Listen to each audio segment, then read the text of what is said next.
What is up, Los Angeles, and welcome back to your Rams LAFB show. It is Friday. That means it is the final practice report with our good friend, our pal, Erin Coscarelli out there live from Rams HQ. What is going on out there, and how are you doing? You know, it's been a day of, I believe, kind of just taking it in because, we had here in, Woodland Hills, Rams media, I feel very blessed and lucky to, Coach said a quote, "You are who you surround yourself with," when we asked a question that we'll get into. And the from the media to the staff here, to the crew here, to the team and the excellence, it's really felt like a special year. And just to witness everything kind of coming together despite a lot of the adversities the team's gone through. So, it felt light but focused and serious. And we heard from Stafford, we heard from McVey, we heard no Devontae, I don't believe. I mean, I've been mostly in my cubby today, but then we went out for practice. We watched the team take some reps. And I mean, they're just focused. There's a lot to get into with this matchup against the Seahawks, the rubber match trilogy in Seattle, no less. We talked about this on Wednesday. It's so apropos. Yeah, a lot of excitement, though, coming out of Rams camp for sure. Rubber match and apropos in the same sentence. I have to say that I'm just impressed that your vernacular, your vocabulary is stunning to me, as always. But just touching on the quick injury report here, Byron Young listed as questionable, and Rob Havenstein, who they elevated from the injured reserve, he will not be playing. As far as I know, he's been ruled out. But what's the word on Big Byron, Big BY? Yeah, BY. It was more of a precautionary thing. I said, Coach was asked. He's fully expecting him to play Sunday. They're just limited snaps with him today out of an abundance of caution, err on the side of caution. He's taken a lot of mental reps, but expect him to be a full go. So I think they're just being careful with him. Obviously, he makes a big difference on the defensive side of the ball. They don't want to put him in any kind of harm's way on a Friday before they leave. They leave tomorrow. So I think he'll be good to go. I think it's just he popped up on the injury report, probably got a sore knee, and but he'll be okay. Yeah, he was limping around a little bit in that last game, the Bears game. So not entirely surprising, but it is an area of concern. I do have an article up on LAFBnetwork.com about Jared Verse, his partner in crime on the other side of the business there. And just kind of, can we demand a good game from the pass rush? One of the things that really, Sam Darnold has trouble with is what John Ledyard from the Read Optional podcast calls perceived pressure.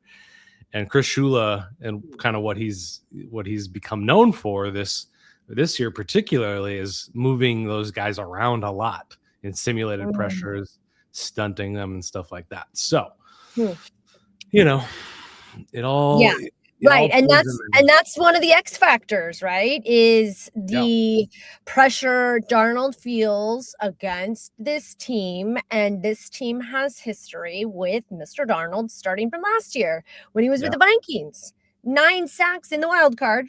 And then, he's been intercepted a bevy of times this season. Chris Shula is familiar with Darnold. And I think, to me, which we'll get into because I know you want to talk about the matchup, what is the biggest X factor in this one? Obviously the pass rush and Darnold. There's been a prevailing theme with that combination. Bevy, also a good word. Nice. Did I just say bevy? God, I'm good. You are so good. Excuse me. So McVay was at the podium. You had the question of the day. That's what I hear from NFL media anyway. you had the home run there. What'd you ask him and what did he have to say? Well, listen, I am always trying to find parallels between this beautiful sport of football and the game of life. And I saw in the transcripts, I didn't come to HQ yesterday, but Puka was asked a really good question. See, this light always goes out, and there is no light in this telephone booth of mine. There we go. All right. I have to have a setup here. I feel so bad too. I think it gets a little loud out there. And I'm like, I come in here and I just, I mind my P's and Q's. It's like a little phone booth. You'll come next, you'll see. And it's like, yeah. Anyways, they're like, can she be social? I'm usually really social, just sort of not always here. I asked Coach because yesterday he was asked about Puka. Or Puka was asked, what did you learn from Coach, or what has he taught you, and how has he helped you develop as a man? And what was interesting is because Puka's had a busy off season, he became a father. There were some distractions, maybe some great learning opportunities for him. And Puka's quick question. That paternity test came back. Mm-hmm. He became a father. Okay. That's all I know now about that. Right. But he's had, and he's what, 24, 25. I mean, these are young men, right? With a lot of pressure, a lot of eyes, expected to perform like they should. And the Rams have high expectations on the men that are here, and that's what they need to be. Not just the players, the coaching staff. A high character individual must be a part of the Rams organization. So one of the things that Puka said was emotional regulation and his ability to communicate was the two things he really took from McVay this season, and just in general from his time with him as a player and a coach. So I just kind of flipped the script. I said, what have you learned, Coach, this year from your players the most? And he he was first, he was a little like, wow, he said he learned emotional regulation from me, and he kind of like joked around. I think he found that amusing because we've all seen McVay have moments of real passion on the sidelines, Well, that is a lifelong pursuit. I'm still working on my own emotional regulation here at 42. Yeah. I'm not sure it ever gets mastered, and that's okay. And that means you care. I would rather be passionate than indifferent about something. I'd rather have emotional bars today. Just dropping bars today. You gotta write a book. It's what happens when you're here on site. It's like you just absorb. Anyway, so McVay, he thought that was amusing, but he really did give it a great response in saying, what I've learned about this team is that you show up and you love them enough not to want to disappoint them.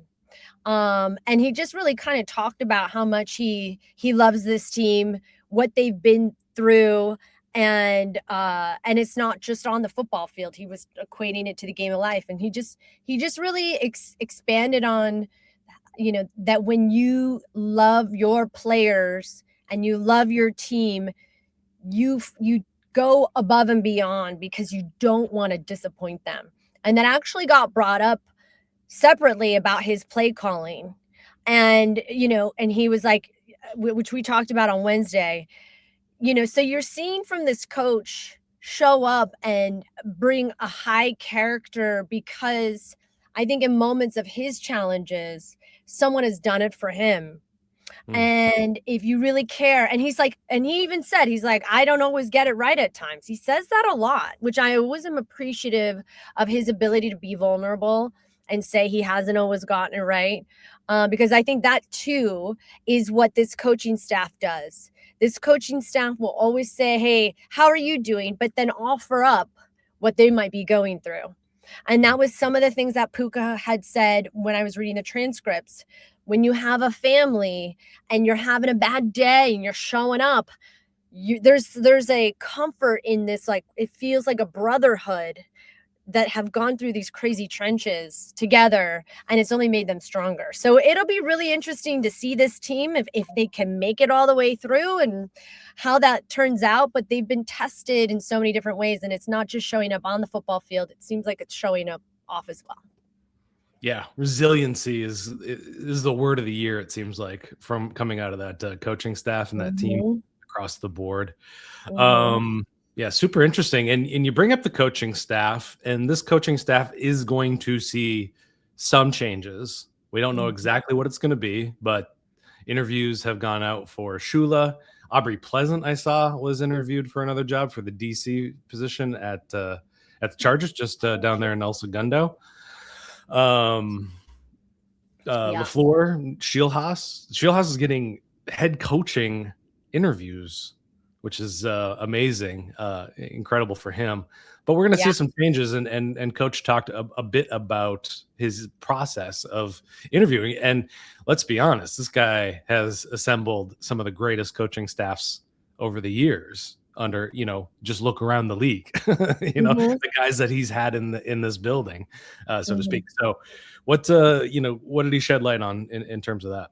Yeah, well, he was asked about that because as his staff are taking interview opportunities and, looking at potential places outside of the Rams headquarters, so must the Rams then. Right. And then they begin an interviewing process. Should something happen where we will see a change during the offseason or whenever, the Rams will start to look to who would be an admirable replacement.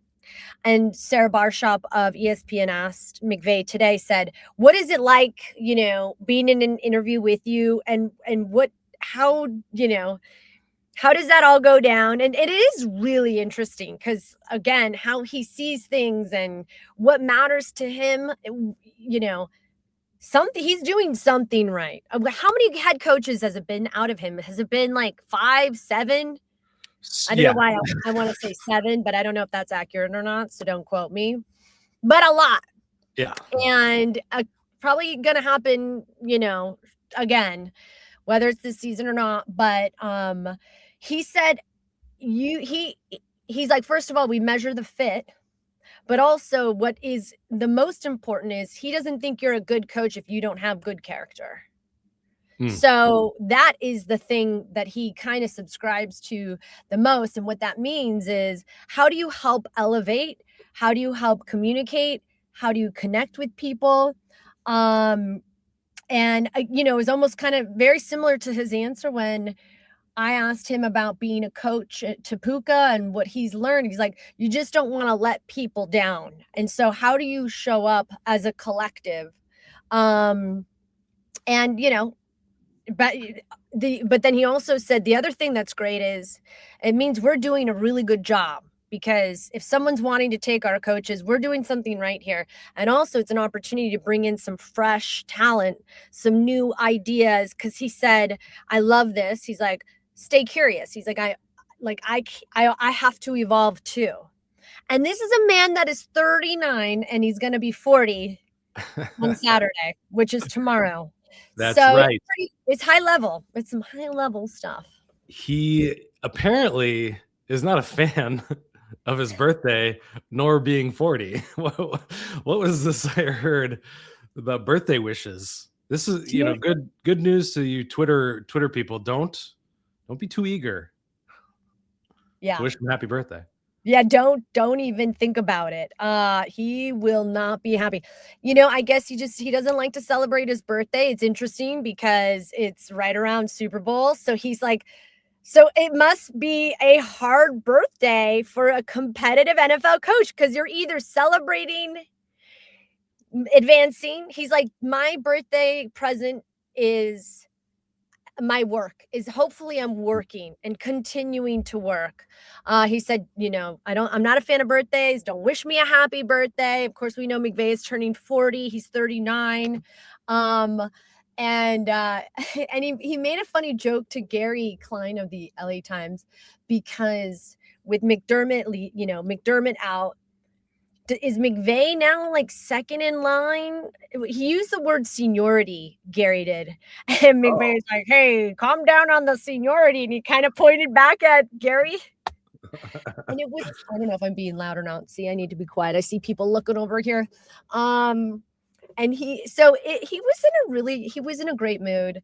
And he's got this like, he's focused, but yet he doesn't take things too seriously.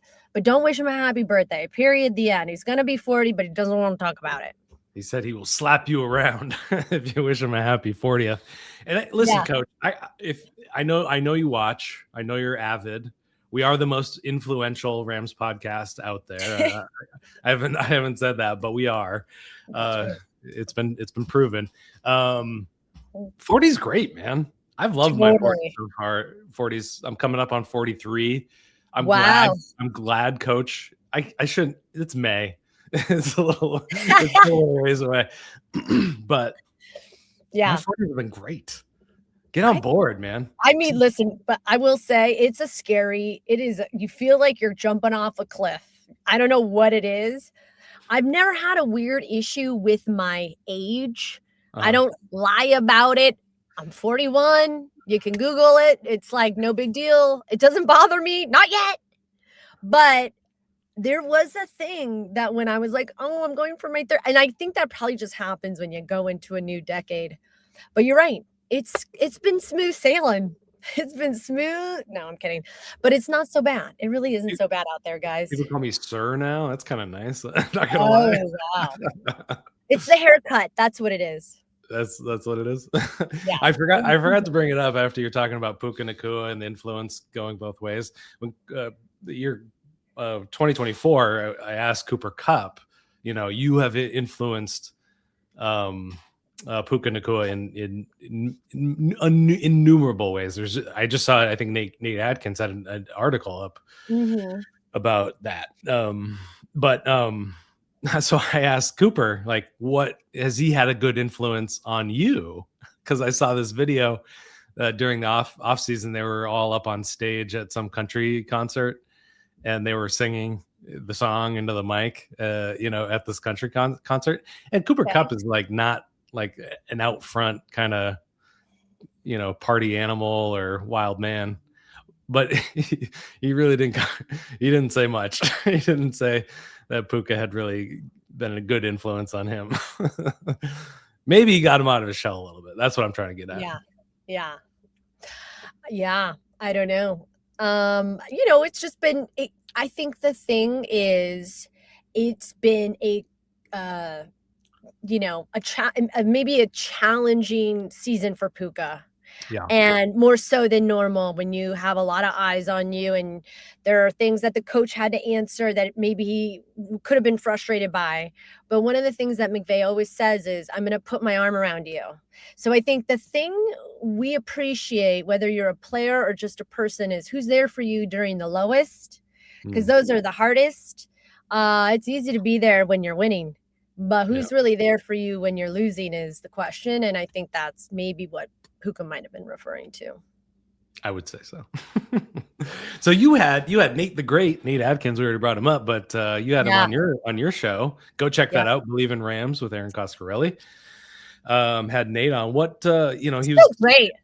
He's so great. We should do like a you, me, Nate, and it could just go on because the thing that's hard when I'm with you guys, it's like there's too much to talk about. There's never enough time, and audiences and their attention spans are short. We could deep dive on so many different levels, this team. And Nate is great. Yeah. And really spoiled. I mean, Jordan Rodrigo over at The Athletic before him as the beat writer. I know. Got, even, people outside the building, like the Rams brothers, who are great, and Jake Ellenbogen do really good work, and First and Tuna podcasts. We got a really excellent group of people covering this team. So you guys are lucky, not just because you get to look at me, but what did he touch on for this game? I've been listening, I've been breaking things down, trying to figure out what edges are out there. I'm kind of I'm like, this game's going into overtime. This is going to be a 1-point game as well. It's so hard to parse that it's even like. Anyway, what did Nate have to say? I mean, right.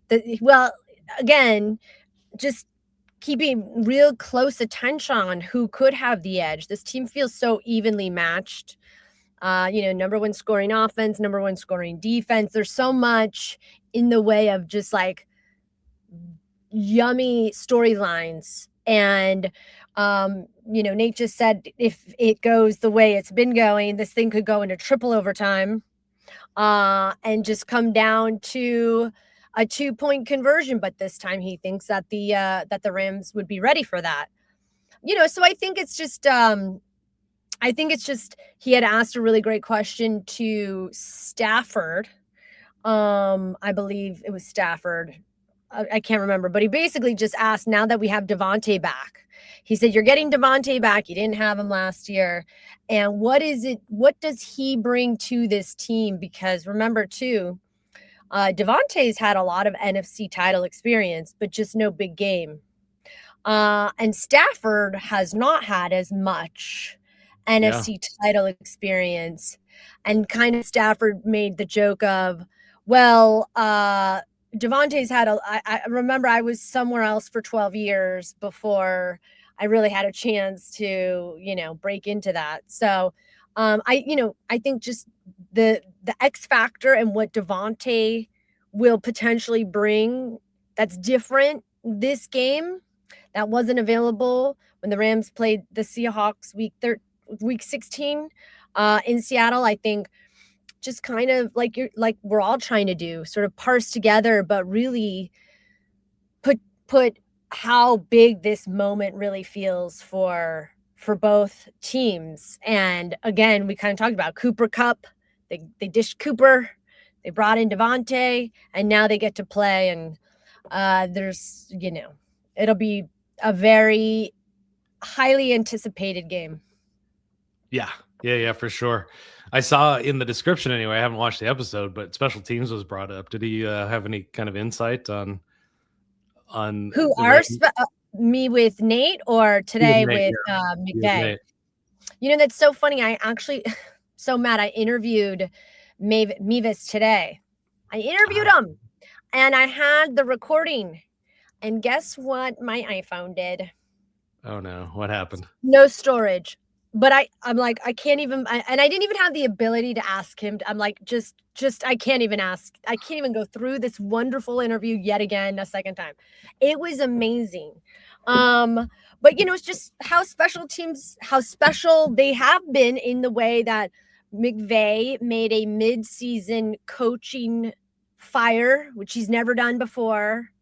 And then to address the problems that they were having, not just in the kicking game, but remember the blocked kicks that kept happening over and over again? I mean, so the sense of urgency that McVay has executed when things are not right, because we did also kind of, there's the accountability part where he is looking at himself saying, I could have done a better job.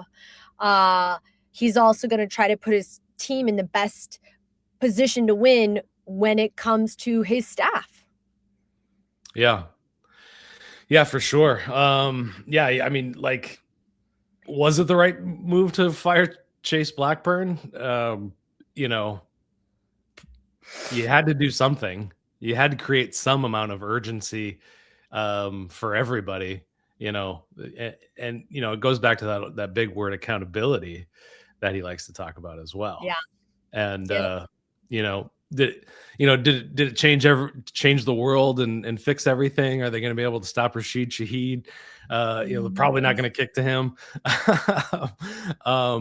But they're living up to their ethos of, hey, like, we're executing or we're making adjustments. So you gotta appreciate that, Yeah. So I mean, we could dive into this game more. I think you just got to watch it. I mean, where are you at with this? I mean, look, okay, we've got a busted oblique, but maybe it's not so bad. You don't have Charbonnet. Mm-hmm. You know, Devontae's back. You know, I asked Gary Klein to shake his, like, the future. I'm like, what does it say? Tell me now. What are you leaning, Gary? And he did he gave me, I'm not sure I should say it, but he did give me his thought on it. But I'm just curious with you, like, where are you at with this game, and where are you leaning, and where do you think the edge is? Who has the advantage? Yeah, like I said, you know, I've been doing my due diligence trying to figure that out. Yeah. And, you know, when I get to a certain point in that process where I just go like, I'm like, in breaking routes, is that the answer? You know, it's you know, at that point I take a big step back and I go, coaching quarterback. Who do I like more? And McVay and Stafford is the answer to that question. I mean, and kind of what I was trying to say about offense being a bit inevitable. There is that to it as well, where this is the better offense heading into that game. Mm-hmm. But then I say, when was the last time? How many times has this Rams team played a elite defense this season? Seattle, Houston. I think that's it. I looked at it today. There might be a couple of decent ones in there. You know, there was a fairly low scoring affair the first time around, a very high scoring affair the next time around. This game is going to come down to the margins, and that's, you know, turnovers, that's special teams, you know, who makes the fewest mistakes, and these are two very, very well coached teams. Now, I will bring up the trenches, which is kind of another place I go when trying to parse out games that are too close to call. Seattle's defensive line has an advantage over the Rams' offensive line in my mind, but you flip that around and the same thing is true. I think the Rams' defensive line has an advantage. So then you just go back to Stafford versus Sam Darnold, and it's like, well, Stafford's going to handle pressure a lot better. Or is he? Because, you know, he's taken a few shots in the last few games. I think he's hurt. I think he's feeling something somewhere. Stafford? Yeah. And that's why his play has kind of tapered off. He's not looking like that midseason MVP where he was just insane. So this is an old chestnut, as I like to say. This is a tough one to crack. Yeah, it's yeah. I don't know. It's just it's like, I'm gonna watch this game and have a great time doing it. I think it's gonna be close. I don't think it. I mean, yeah. Yeah. One of the things that McVay was asked about, it was at the end, and it was kind of a throwaway answer, but I actually liked what he said. He said, in his opinion, the X factors, you know, somebody was asking him. He said, you know, it's always about our guys. So what's the Rams competitive stamina? He wants to see this team be completely present and be in the moment, stay humble when you're winning, and stay, you know, focused if you're not. And then to have the courage to go for it, which always kind of is like the McVay theme, to always kind of have the same sort of repetitive thoughts. But if you think about it, it makes so much sense. When you are fully present, as they were when they drove down the field with the Devontae, reception, and then Harrison Mevis puts himself in a position to kick it through the uprights. That was like an unbelievable display in human psychology of being present, because you needed to know, like, it was inclement weather and it was a hostile environment. It was so loud. And Caleb Williams just drove it down the field and threw one of the most incredible. If you were thinking about that moment, you would not have been able to perform in overtime when your backs were against the wall and you're in Chicago and you're freezing cold.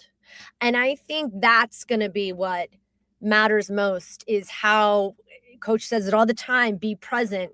But it's so true when you are down and you can let your thoughts be the noise or the distraction, which this team has gone through a lot this season.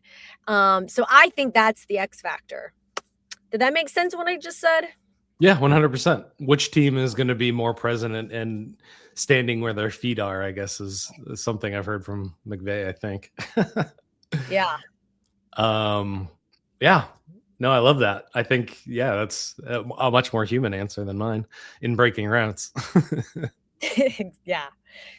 I mean, yeah, I think it's just who's going to be the most willing to handle the trials and tribulations of the moments that are not going to be easy. And it's just you're at a disadvantage when you're in a environment like Seattle. So yeah, the Athletic Football Show with the great Robert Mays. He's fantastic. Let's listen to those shows as well. Was talking about how young these two teams are. You know, coming out of 22, kind of doing the on the fly rebuild around the load bearing walls, Stafford, Cooper Kupp, and Aaron Donald, which is crazy to say that those guys are gone. Anyway, and I was just going to bring up just kind of the veteran leadership. So I think an edge that the Rams really do have. Stafford's been here before. yeah, Havenstein has been here. Devontae Adams played a lot of football. You know, he's been to an NFC Championship before. You look on the other side, it's, you know, they don't have that same kind of edge, I wouldn't say. Mike McDonald, I mean, he coached for the Ravens, who have had a good amount of success, but they not in the playoffs. So even going up to that level, I think, you know, really there's an edge there for sure. Totally. Yes. And Stafford was asked about just being with a coach where you have more experience in those moments together with the coach, right? Darnold doesn't have that necessarily, you know, hasn't played in a title game like this. And then just with the new team and, you know, I mean, it both storylines with both teams are fascinating to me, but who has the edge? I'm not going to say it, but we all know who it is. Who are you picking on the AFC? What do you think? You're leading Pats, I think. Yeah, well, I feel like, you know, I feel bummed out that Broncos had what they had, what, you know, went down, but I feel like Stidham, it's kind of like, you know, when the backup Baker Mayfield comes in and he's like, I just got to go for it. So I'm in a group chat with like my fantasy football guys, and some people are saying they think the Broncos. And I'm that's why I'm going too. Really? Sean Payton is it's a great Sean coach. Payton. And that defense. Yeah. And Drake May and Stidham has played in big games in college. You know, it's just a bummer. It's like, you know, it's just Bo Nix goes down and you're like, no, you know. So I don't know. I kind of am leaning towards the Pats, but you're going Broncos, really? Yeah, just the Pats offensive line is just not that great. And Drake May is good, and they have a good running game and whatnot, but but they're just going up against those freaking terrorizers on the defense. And Drake May is going to get put in the ground several times in this game. And so you let me ask you this: low scoring, gross game, nothing pretty about it at all, I don't think. And I think that's the way the Broncos have played all season. And that's the way they like it. They're pigs in the poo. Wait, so who would you rather the Rams face? Is that a different answer? Oh, I would love. I mean, I like watching good football, so I think the Patriots would probably put up a better game. But I don't think the AFC. I don't think the AFC is winning a Super Bowl this year. Period, hands down. I don't think that's happening. You're saying the Super Bowl is happening on Sunday. Yeah, and it's up north. Yeah. Okay. Yeah. Oh, also an edge for the Seahawks. I haven't brought it up yet. It's not going to be cold there, but it's going to be loud. It's going to be really loud, and that does get to Sean McVay. It's calling timeouts. The play clock drains down. But Yep. anyhow, Well, that's we'll all see. we've got. We will be back on Sunday right after the game. Win, loss. There's no draws in the playoffs. Oh, there is a SoFi watch party for people tuning in. It's hard for me to go to a location. I don't know. I'll send you the details, but I think fans can go to SoFi and watch it. I'm assuming on the Jumbotron. Yep. I'm not sure. I don't know if I can. It's hard for me to work and fan out. I can do both real well. You can? I can't. I got two modes. Individually, I'm saying individually, I can't work and fan out, and I can't fan out and work. I just can't do it. So I tend to just sort of watch the game in a calmer environment. I had a great time last week. I was with a bunch of Bears fans. It was fantastic. I'll probably do that again if I get invited back. That's great. Yeah. Where are you going to be watching? At home? Right here. This is my office. I got the TV right there. I learned that the House from Friday, the original Friday movie. Okay. 5 miles from SoFi. So if you guys are going to go to the watch party, go swing there. You can go take your picture on the porch. And that got somehow in your algorithm. How did you figure this one out randomly today? LA Times had a list of the 101 best LA movies. And I'm obsessed with, I love movies and I love LA. So I had to check it out. And I was like, I love film locations. I don't know why, but I was watching Halloween. I was watching Halloween a couple of years ago and I was like, that's an Indian restaurant now in South Pasadena. Amazing. Yeah. Is it an Indian restaurant? I thought it was like a museum or something. It's a restaurant now. Well, the house is right across the street from the Indian restaurant, but in the movie, it's the hardware store gets robbed, I think. And like, they're like a Halloween mask, a rope, plastic bag. It's like all of the things for a murder kit. And they're like, just some kids. But anyway, there was a hardware store that gets robbed in the movie, and that's now an Indian restaurant. I think. Anyway, but I just go nuts for that stuff. I mean, we should also have Ryan Anderson, like fun facts around LA podcast, or I will. Yeah, you should do it. Sure. I can. I would love to. I would talk everybody's ear. Hey guys, if you're still around, if you're still hanging out with us, appreciate it. Wow. We will be back. Has anybody? I'm not even okay. All right. Bye. People are still watching. They're loving it. All right. I will see you Sunday, sir. Sunday, people. Back at it. Come back. Appreciate you. We'll see you then. Hey, Ramley, thank you so much for hanging out with us and watching the Rams LAFB show. Quickly before you go, got to tell you about our friends over at Sleeper. It's the #1 sports app right now, and you've got to download it because it's got so many great features that I want to tell you about. Aside from season-long fantasy, which is the best in the business, they've also got live score trackers, in-game updates, plus the live chat where you can actually communicate with other users right on the app. But perhaps the best feature, at least that I like, is the daily fantasy feature or the live pick'em. Just pick 2 to 8 players across any sport, baseball, basketball, hockey, obviously football and our Rams. You're going to choose a player, just choose more or less. Matthew Stafford, more or less passing yards. Kyron Williams, more or less rushing yards, more or less touchdowns. 2 to 8, you can win real money. So when you go to make your first deposit, make sure you use our promo code RAMSLAFB, and Sleeper's going to give you a match bonus up to $100. So you deposit $100, they're going to give you $100 free. You're now sitting at $200. You put in $10, they're going to match you $10. You're now sitting at $20. But on top of that, right now, Sleeper is offering all new user signups a $20 free entry, no deposit required. Go sign up. You're automatically invested $20 straight from Sleeper. But you can stack that offer with that match bonus offer to add more money. Just make sure to use that promo code RAMSLAFB. Go check out Sleeper. Download it today. Tell them the guys at the Rams LAFB sent you. And as always, Ramley, thank you so much for making us a part of your day.